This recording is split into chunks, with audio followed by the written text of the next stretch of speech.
Рита була в сварці зі своєю донькою Світланою вже 3 роки. Світлана залишила навчання на 2-му курсі і втекла зі своїм хлопцем Олексієм. Звичайним хлопцем без освіти, який працював у місцевому автосервісі. Рита була категорично проти відносин Світлани та Олексія. Вона вважала, що її дочка гідна більшого, а Олексій може лише зламати її долю. Так рідні люди і розбіглися. Ось уже 3-й рік Світлана з Ритою лише зрідка телефонують одна одній. Але їм і говорити особливо немає про що. Світлана лише відповідала мамі «все добре», і на цьому розмова закінчувалася. Того дня Рита раптом відчула недобре, з донькою щось не так. І можливо вона засинала з цими думками, а можливо це був знак з небес. Але Риті приснився сон, в якому її покійна мама до неї підійшла і сказала: «Подаруй Світланці мою шубку, їй потрібніше». Тоді Рита вже переконалася, що з Світланою трапилася біда. Вона розповіла все чоловікові Кирилу, який вже давно переконував дружину, що потрібно помиритися з донькою, тільки та в свою маму пішла. Мати Рити теж була проти її шлюбу з Кирилом. Через це вони довгий час не спілкувалися. Ось і Рита пішла в матір, стала надто вже принциповою дамою, яка ніяк не хотіла йти ні на які поступки з донькою.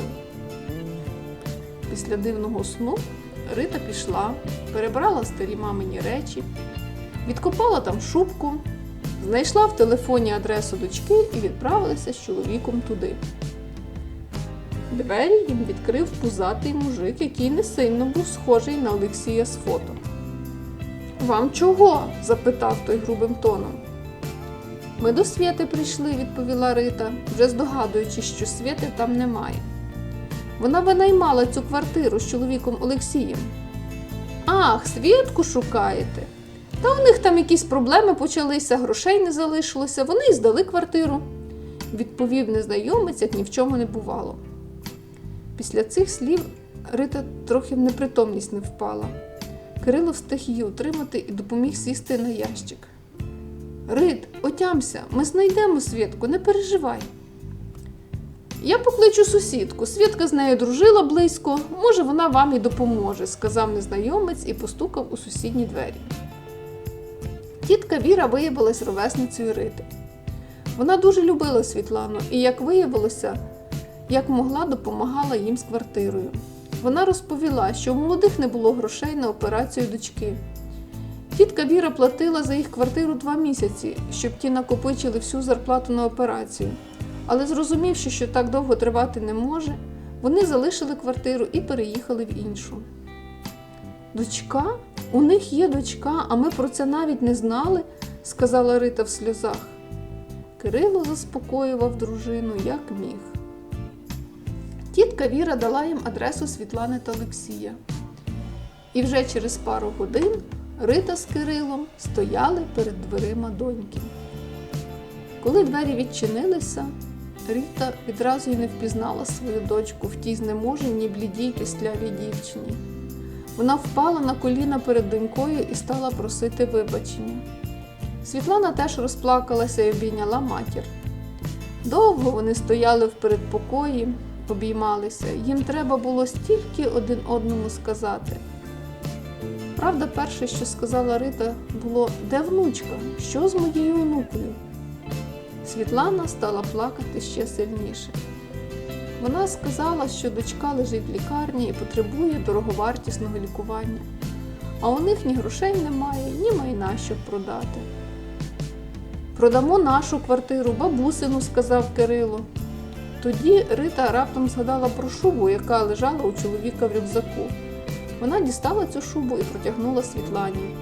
«Це тобі. Бабуся просила передати».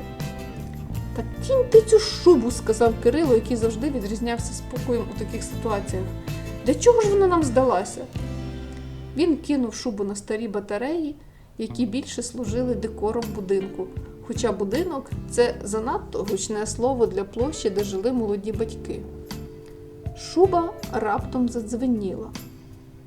Коли Олексій з побоюванням підійшов і підняв шубу, всі ахнули. Виявилося, що у шубі по всьому подолу були зашиті дорогі прикраси, золото й діаманти. «А батькові казала, що загубила», – сказала Рита. «На операцію вистачить, все буде добре. Донечко, заспокойся, мама поруч». Рита обняла доньку. Вони чекали цих обіймів цілих 3 роки. Маленьку Оленку прооперували, Світлана з Олексієм живуть в квартирі бабусі. А Рита кожен день перед сном дякує мамі за те, що вона врятувала життя своєї правнучки, навіть після цілого життя сварок і скандалів з донькою.